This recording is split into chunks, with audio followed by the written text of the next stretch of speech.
folks, after some consideration, I've decided that there were just too many brilliant ace stories to make one video with the responses I got and leave it at that. So this video will be a little less polished. Yeah, I'm just going to read you some more of the stories that I was sent about how people realise they're asexual. So let's start with this story by the adopted beta. I realised I was ace in waves. At first I thought that maybe I was just bi because I didn't feel a strong attraction to either gender. After several years, I realised that though I for sure found certain things sexy, like pornos and the like, when it came to sex, I really just didn't feel into it. The final wave came when I read a post my friend shared. It brought to light a lot of the concerns I'd been having, and it helped me realise that I wasn't just some weirdo. I wasn't alone, and there were tons of people like me out there. If it wasn't for that post, I'd probably still think I was a freak. So this is a response from Callie. My name is Callie Reno and I am an ace arrow artist. Funny story, I actually discovered my asexuality through reading fan fiction. I had always had trouble understanding sexual attraction and what people meant when they found people sexy or hot, but I never knew there was a difference between that and aesthetic attraction. I can't remember the story that I read that was just about a character coming out as ace and explaining what this meant to them, but I remember I had this moment of realisation of this is me. This thing I'd been trying to describe to my friends all throughout high school. They've attached the coolest picture that they drew of Jughead, and that's here. So this response is from Robin. They said, I grew up in the South and was Christian by choice from around age 13 to around age 21. I first noticed something was different when all my friends would be talking about having sex one day and my general thought was, no thanks. After I left the church and Christian thinking, I still wasn't interested in sex, so it clearly wasn't an abstinence or church thing. When I was 22, my friend came across the term asexual and told me about it, and it made perfect sense. I researched it and felt deeply connected with the term and community. Having that identity made me feel more completely me. When you are part of communities like some Christian communities where abstinence is the norm and what's expected of you, it can be quite difficult to detach your orientation from your religion, and you don't necessarily have to, but it can make working out why you want to be abstinent a little trickier. And this story is from Ariana, who said they realised they were asexual when they were 17. And they say, while dating my first boyfriend, I felt like I never got the manual on how relationships worked. He seemed to know exactly what to do with his hands and how to kiss. He was super engaged the whole time while my mind wandered and I got bored. I was super uncomfortable with the touching that happened while making out and I didn't understand why, as I thought I was supposed to like it. We eventually broke up, but I never shook the uncomfortable feeling. Andrew said, ironically, the first time I noticed the term asexual being used was in a joke. I was curious, so I looked it up. I found the definition, brackets, both the method of reproduction and the orientation, but I didn't think much of it. About a year later, I stumbled on an interview with David J and learned a lot more about asexuality. It was only then I realised that I was actually asexual, and probably arrow spectrum too. Suddenly, it made sense why I'd gone through life desiring nothing more than close friendship with others. At first, I was upset. I was worried no one would take me seriously and they might think something was wrong with me. Over the course of a few years, I started telling friends and family and being pleasantly surprised at how accepting and supporting most of them were, and still are.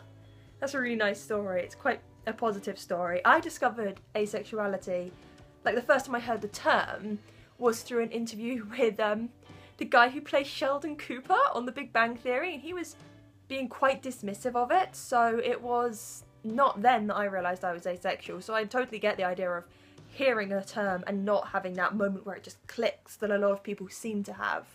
This response is from Giraffe Spots, who said, most of my class in primary school was super into boyfriends and girlfriends, and they've put those in inverted commas. It caused a lot of drama considering most of the couples barely even kissed. I was always weird, so it wasn't too strange that I never coupled up. And I have to say, this is really resonating with me because this is exactly what my primary school was like. I was 10 when the thought occurred to me, do I want to couple up? No, I did not. There was no battle with myself at that point, no worry or guilt. I told some people, friends, classmates, family, that I never wanted to go out with anyone. No one believed me. I'm 21 now, people still don't really believe me. That frustrates me. Sometimes the outer battle becomes an inner battle, but I have a lot of asexy terms I can overwhelm people with now. That tends to shut them up, if nothing else. I'm sorry, that sounds really frustrating that people still don't believe you after all this time. This is a response I was actually quite honoured to get due to the fact that I never really considered that anyone who wasn't like American, Canadian or English would see my response. What can I say? I'm a very Western centric person. So they've said, hello, I saw your post on Tumblr and I thought I'd give it a shot. I live in a heterosexual country, and by this they mean South Korea. I never even knew about bisexuality, much less asexuality. I was an oddball most of the time. But then I read Sherlock Holmes. It showed me that being rational at all times wasn't abnormal, it was extraordinary and could have wonderful potential. It also taught me that I could feel love even if it was platonic, and it could be deeper than friendship. I just confessed I love my best friend, that I love her platonically, and we're in a platonic relationship.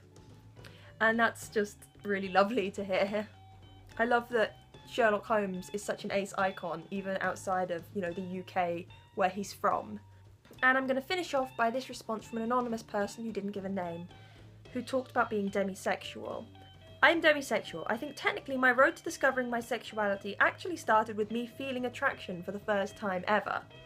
Before that, I assumed the other people in my class were exaggerating or making things up when they talked about boys and the like. I assumed it was considered cool or popular to pretend like that, and since I was a bit of an outcast, I simply ignored it. Until I felt attraction towards my female best friend. It was confusing and overwhelming, and once it had passed and didn't return, which left me in a greater state of confusion than before. I didn't know who to talk with, so I didn't. For 2 years I ignored the concept of sexuality altogether because every time I tried to think about it, I fell into a 2-day identity crisis and doubted everything I'd ever known about myself. Then I finally stumbled onto the term. Everything made sense again. I haven't told many people. For me it's just enough knowing there's a word for it, and I'm very grateful for that. And I decided to end on that one because it's so different than the asexual narrative that we get told, because they realise they're a sexual spectrum through feeling attraction.